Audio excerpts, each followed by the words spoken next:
Hello everyone, আসসালামু আলাইকুম। Welcome to Farhana's kitchen. আজকে আপনাদের সাথে শেয়ার করব অথেন্টিক রেড ভেলভেট কেকের রেসিপি। আমার অ্যানিভার্সারিতে আমি এই কেকটা বানিয়েছিলাম। ভাবলাম রেসিপিটা আপনাদের সাথে শেয়ার করি। অনেকে স্পঞ্জ কেক, ময়েস্ট কেক দিয়ে রেড ভেলভেট কেক বানিয়ে থাকে, কিন্তু রেড ভেলভেট কেকের রেসিপিটা সম্পূর্ণ ভিন্ন। আজকে এই রেসিপিটা ডিটেলসে শেয়ার করব। ভিডিওটা না টেনে শেষ পর্যন্ত দেখবেন, আশা করি আপনাদের কাজে লাগবে। চলুন কথা না বাড়িয়ে মূল রেসিপিতে চলে যাই। আমি প্রথমে হাফ কাপ তরল দুধে হাফ টেবিল চামচ ভিনেগার দিয়ে বাটার মিল্কটা তৈরি করে নিচ্ছি। এটা 2 থেকে 3 মিনিট এক সাইডে রেখে দিলে বাটার মিল্ক তৈরি হয়ে যাবে। ফিরে এসেছি 2 থেকে 3 মিনিট পর। এখন বাকি উপকরণগুলো অ্যাড করব। দিয়ে দিচ্ছি 1 চিমটি লবণ, 1 টেবিল চামচ কফি পাউডার। এখন একটু মিক্স করে নিচ্ছি। তারপর দিয়ে দিচ্ছি হাফ টেবিল চামচ ভ্যানিলা এসেন্স, 1 টেবিল চামচ স্ট্রবেরি রেড ফুড কালার। এখন সবগুলো উপাদান ভালোভাবে মিক্স করে নিয়ে এক সাইডে রেখে দিচ্ছি। এখন শুকনো উপকরণগুলো ছেলে নিব। আমি এখানে 2 কাপ ময়দা আগেই ছেলে নিয়েছি। যেহেতু আমার চাকনিটা ছোট, তাই অল্প অল্প করে ছেলে নিতে হয়েছিল, তাই আমি ভিডিওটা স্কিপ করে গেছি। এখানে আরো দিয়ে দিচ্ছি 1 চা চামচ বেকিং সোডা, হাফ টেবিল চামচ বেকিং পাউডার। এখন এগুলোও চেলে নিচ্ছি। চালার পরে এগুলো ডেকে এক সাইডে রেখে দেব। আমি এদিকে আরেকটা ম্যাক্সিম বলে হাফ কাপ বাটার নিয়ে নিচ্ছি। বাটারের পরিবর্তে আপনারা তেল ইউজ করতে পারেন, সেক্ষেত্রে অথেন্টিক ফ্লেভারটা পাবেন না। আরেকটা বাটিতে 2 কাপ গুঁড়া চিনি নিয়ে নিয়েছি। এখন আমি বাটারটা এক বিটার দিয়ে বিট করব আর অল্প অল্প করে চিনি অ্যাড করব। আমি চিনিগুলো ব্লেন্ডারে ব্লেন্ড করে নিয়েছি। এই যে দেখতেই পাচ্ছেন, আমি সবগুলো চিনি অ্যাড করে দিয়েছি। এখন আমি 2-3 মিনিটের মতো বিট করতে থাকবো, যতক্ষণ না চিনিগুলো সম্পূর্ণভাবে গলে যায়। চারপাশে যেগুলো উঠে গেছে সেগুলো একটু মাঝখানে এনে দিচ্ছি। এখন আবারও বিট করতে থাকবো। 2-3 মিনিট বিট করার পর অ্যাড করে দিচ্ছি নর্মাল টেম্পারেচারে 2টা ডিম। আমি এখানে যেহেতু 2 পাউন্ডের একটা কেক বানাচ্ছি, তাই 2টা ডিম ইউজ করেছি। আর সবগুলো মেজারমেন্ট ডাবল নিয়েছি। আপনারা যদি 1 পাউন্ডের বানান সেক্ষেত্রে একটা ডিম নেবেন, আর সবগুলো উপকরণ আমি যে পরিমাণে নিচ্ছি তার অর্ধেক করে নেবেন। ডিম অ্যাড করার পরেও আমি 3-4 মিনিটের মতো বিট করে নিয়েছি। এই পর্যায়ে যে লিকুইড মিশ্রণটা তৈরি করে রেখেছিলাম ওটা অ্যাড করে দিচ্ছি। অ্যাড করব আর বিট করতে থাকবো। আর চারপাশে যেগুলো উঠে আসবে সেগুলো কিছুক্ষণ পর পর মাঝখানে এনে দেব। আমি ভিডিওটা একটু ফাস্ট করে দিয়েছি, যেহেতু আমার ভিডিওটা অনেক বেশি লম্বা হয়ে যাচ্ছিল।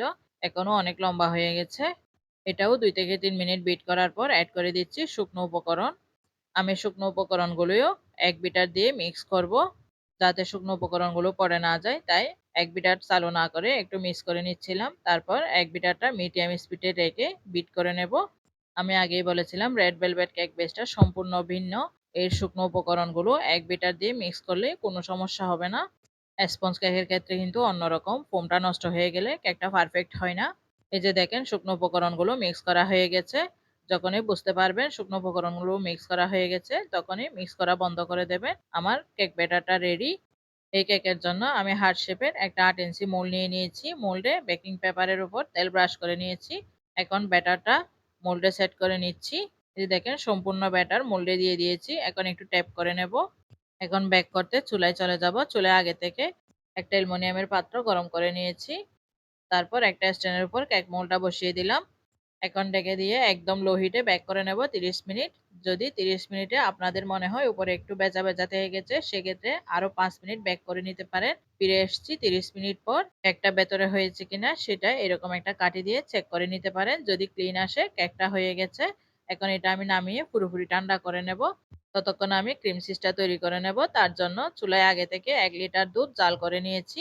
4-5টা যখন এরকম বুদবুদ শুরু হবে সে পর্যায়ে চুলাটা বন্ধ করে দিব। আর 2 টেবিল চামচ লেবুর রস দিয়ে ছানা কেটে নিচ্ছি। আপনারা লেবুর রসের পরিবর্তে সিরকাও ইউজ করতে পারেন। লেবুর রস দিয়ে একটু নাড়াচাড়া করলেই দেখবেন পানি আর ছানা আলাদা হয়ে গেছে। এই যে দেখেন, এখন এটা একটা চাকনি দিয়ে ছেঁকে নিব আর ঠান্ডা করে নেব। ঠান্ডা হওয়ার পর একটা ব্লেন্ডারের জারে নিয়ে নিচ্ছি আর অল্প করে ছানা কাটা পানি দিয়ে ব্লেন্ড করে নিব।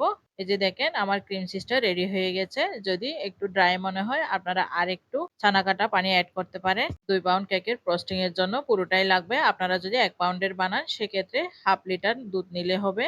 আরেকটা ম্যাক্সিম বলে যে ক্রিম চিজটা বানিয়েছিলাম ওইটা 1 মিনিটের মতো মিডিয়াম স্পিডে বিট করে নিচ্ছি। 1 মিনিট বিট করার পর অ্যাড করে দিচ্ছি 2 কাপের থেকে একটু কম হুইপ ক্রিম।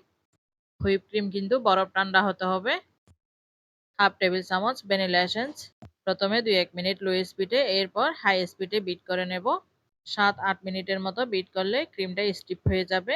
অনেকে ক্রিমে আইসিং সুগার ইউজ করে, আমি কিন্তু কোনো ধরনের সুগার ইউজ করি না। এই যে দেখেন ক্রিমটা স্টিফ হয়ে গেছে। এখন চলে যাচ্ছি কেকটা মোল্ড আউট করতে। এই যে দেখেন আমার কেকটা পুরোপুরি ঠান্ডা হয়ে গেছে। এখন এটা আমি একটা ছুরির সাহায্যে 4-5টা একটু হালকা করে নিচ্ছি, তারপর মোল্ড আউট করে নিচ্ছি। এটা খুব ইজিলি মোল্ড আউট হয়ে যাবে। নিচে কালারটা এরকম হয়েছে, এটা কোনো সমস্যা না, ভেতরে একদম পারফেক্ট আছে। এখন উপরের লেয়ারটা একটু পাতলা করে কেটে নিচ্ছি। এটা আমি ব্লেন্ডারে গুঁড়ো করে কেকের উপরে ইউজ করব। আর বাকি কেকটাকে 3টা স্লাইস করে নিচ্ছি। এই যে দেখেন কেকের ভিতরের কালারটা কতটা দারুণ এসছে। মোবাইলে কিন্তু কালারটা একটু প্যাকাশে দেখাচ্ছে, বাস্তবে কিন্তু কালারটা আরো বেশি সুন্দর হয়েছে। এখন কেক বোর্ডে কেকটা সেট করে নিচ্ছি। প্রথমে একটু ক্রিম লাগিয়ে নিয়েছি, তারপর কেকের একদম উপরের স্লাইসটা নিচে দিয়ে দিচ্ছি, তারপর সুগার সিরাপ দিয়ে দিচ্ছি। সুগার সিরাপ কিভাবে রেডি করে সেটা আমি আগের ভিডিওতে বলে দিয়েছিলাম, আবারও বলে দিচ্ছি। 1 কাপ পানিতে 1 ফুড কাপ চিনি দিয়ে গুলিয়ে নিলে সুগার সিরাপ রেডি হয়ে যাবে। এখন উপরে হুইপ ক্রিম দিয়ে দিচ্ছি। আপনারা চাইলে হোমমেড ক্রিম চিজের পরিবর্তে দোকানের কেনা ক্রিম চিজ ইউজ করতে পারেন। এখন কেকের আরেকটা স্লাইস দিয়ে দিচ্ছি, তারপর আবারও সুগার সিরাপ দিয়ে দিচ্ছি। এর উপরে হুইপ ক্রিম দিয়ে দেব। হুইপ ক্রিমটা সমান করে দেওয়ার চেষ্টা করবেন, ক্রিম সমান না হলে কেকটাও সমান হবে না। আমি ভিডিওটা একটু ফাস্ট করে দিয়েছি কারণ আমার ভিডিওটা অনেক বেশি বড় হয়ে যাচ্ছে। এখন উপরের লেয়ারটা দিয়ে দিয়েছি, আমি কেকের একদম নিচের লেয়ারটা উপরে দিয়ে দিয়েছি, তারপর সুগার সিরাপ দিয়ে দিচ্ছি। এখন অল্প করে ক্রিম নিয়ে আমি ক্রাম কোট করে নিচ্ছি। ক্রাম কোট করার পর আমি কেকটা ফ্রিজে 10 মিনিটের জন্য রেখে দেব, যাতে কেকটা একটু সেট হয়। ফিরে এসেছি 10 মিনিট পর। আমি ক্রিমগুলোও একটা এয়ারটাইট বক্সে নিয়ে নর্মাল ফ্রিজে রেখে দিয়েছিলাম। এখন কেকের ফাইনাল ফিনিশিংটা দিয়ে দিচ্ছি। ক্রিম নর্মাল ফ্রিজে রাখলে ইউজ করার আগে ভালোভাবে স্প্যাচুলার সাহায্যে নেড়ে চেড়ে নিতে হবে। আমি ফ্ল্যাট নাইফ আর স্ক্রাবার দিয়ে ফাইনাল ফিনিশিংটা দিচ্ছি। আমার চ্যানেলে যারা নতুন এসেছেন তারা প্লিজ আমার চ্যানেলটি সাবস্ক্রাইব করে পাশে থাকবেন, আর যারা পেজ থেকে দেখছেন পেজ ফলো দিয়ে রাখবেন। যদি ভিডিওটি আপনাদের ভালো লেগে থাকে তাহলে একটা লাইক দিয়ে শেয়ার করে দেবেন। আমি আজকে আপনাদের সাথে একদম অথেন্টিক রেড ভেলভেট কেকের রেসিপিটাই শেয়ার করেছি, আশা করি আপনাদের ভালো লাগবে। এই যে দেখেন কেকটা রেডি হয়ে গেছে। কেকের যে উপরের স্লাইসটা কেটে রেখেছিলাম ওইটা ব্লেন্ডারে গুঁড়ো করে নিয়েছি। কেকের ওই গুঁড়াগুলো দিয়ে এখন পুরো কেকটা কাভার করে নিচ্ছি। এগুলো এভাবে ছেলে দিলে কেকটা দেখতে অনেক বেশি সুন্দর লাগে। যেগুলো সাইডে পড়েছে এগুলো আমি স্ক্রাপার দিয়ে নিচে একটা বর্ডারের মতো করে দিয়ে দিচ্ছি। আপনারা দেখেই বুঝতেই পারছেন আমি কিভাবে করছি কাজটা। এই যে দেখেন সাইডটা এরকমই হয়েছে। আমি কেকটা একদম সিম্পল ভাবেই করেছি, কিন্তু সিম্পলের মধ্যে অনেক গর্জিয়াস হয়েছে। আমি একটা কাগজে happy anniversary you and me লিখে কাগজটা একটু চাপ দিয়ে কেকের উপরে লাগিয়ে দিয়েছি। আর কেকের বোর্ডটা একটু কালি লাগছিল, তাই গোলাপ আর গোলাপের পাপড়ি দিয়ে একটু সাজিয়ে নিয়েছি। আমাদের বিয়ের 6 বছর পূর্ণ হয়েছে, সবাই আমাদের জন্য দোয়া করবেন। আর এই কেকটা কেমন হয়েছে অবশ্যই কমেন্ট করে জানাবেন। এই কেকটা আমাদের বাড়ির সবাই খুব পছন্দ করেছে আর টেস্ট অনেক বেশি ভালো হয়েছে। এমনিতেই অথেন্টিক রেড ভেলভেট কেকের টেস্ট অনেক ভালো। এতক্ষণ সাথে থাকার জন্য সবাইকে ধন্যবাদ। আজকে এই পর্যন্ত, আবারও চলে আসবো নতুন কোনো রেসিপি নিয়ে। আল্লাহ হাফেজ।